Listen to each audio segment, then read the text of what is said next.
The more you know.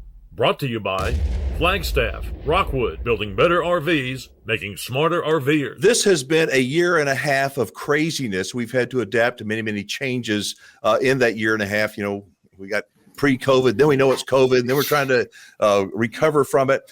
All kinds of changes. How does that affect RVers, do you think, Anthony? What should RVers keep in mind now that we are in this strange new place? It's only been a year and a half. Yeah. Seems like a lot longer than that. No, yes, but, you know, we've all learned a lot. We've learned a lot as a manufacturer. Customers have learned a lot about, this business and really every industry. And I would say the number one thing right now is to just plan ahead. We didn't know what this year was going to look like. And, everybody kind of went on like it was normal. And, if they were able to hold a virtual show because they weren't able to have in-person shows, they did those virtual shows during the normal time they do a show, call it January, February, and, promoted their show deals. Right. And, how did the dealership know that they needed to do that 2-3 months before they did that? How did the customer know that if they bought at that show that they might not actually have it in time for camping season?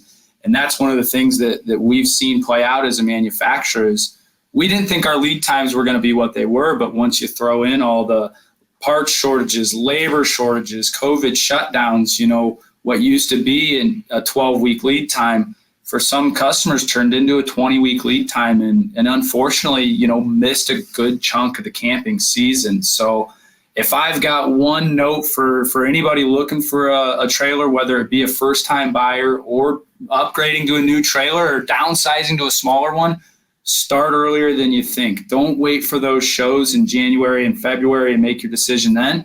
Start that research right now. Try and go to dealer lots here in the fall. Get that trailer on order. It's a lot better to have it come in a little bit early, maybe when there's snow on the ground. Now down in Texas, you hopefully don't have to deal with that again this year, but right. It's better to have it come in February or March, a little bit earlier than camping season starts than it is to wait a little bit too long and not see that trailer until July, August, or even September. And so, a lot of things looming that we don't know what this next year is going to look like.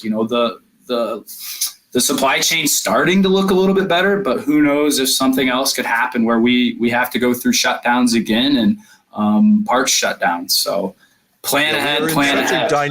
We're in such a dynamic situation with everything. It's just not just the RV industry; it's everything. The world has changed so much, and like you said, we got to plan ahead. And I also think we need to be more flexible, maybe than we have been in the past.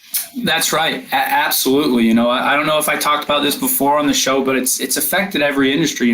My brother ordered a hot tub. He ordered it last summer, wanted it for the winter.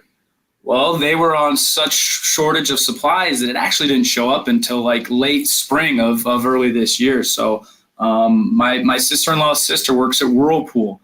You can't find a refrigerator. It takes 6-7 months to get it, right? So it's every industry, but it's really affecting us here in the RV industry. So in terms of maintenance of RVs, a lot of people that they're buying their first RV and they know that they have to do there's required maintenance out there. But in terms of maintenance, to me, my advice is you've got to be more proactive than ever before, because if you need something, and RVs, you're always going to need something, you better get in front of it, order it, get in front of that maintenance situation. Otherwise, as I say, you're going to pay for it in the future, and you're going to pay for it with interest if you procrastinate.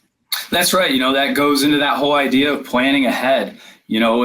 More so than ever, if you've got an issue and you don't get that part on order in time, or you're not doing your maintenance and an issue arises, now, instead of waiting for a part that we used to be able to ship, get from our vendor in a week and then ship it out in a week, maybe we can't get that part for 4 weeks. Then we get it and it ships out. Well, shipping delays. Now it's 2 weeks. You've missed 6 weeks of camping instead of just those 2. So, planning ahead in that aspect of doing your research, talking with your dealer and finding out, ask them 3, 4, 5 main things to do for maintenance and upkeep. And you could really end up saving yourself some time and, valuable camping season that you don't miss because you planned ahead. So I also think that it's important to stock up on some of the things that we inevitably are going to need: light bulbs and fuses, and an extra, sewer hose. RV toilet paper, maybe? No.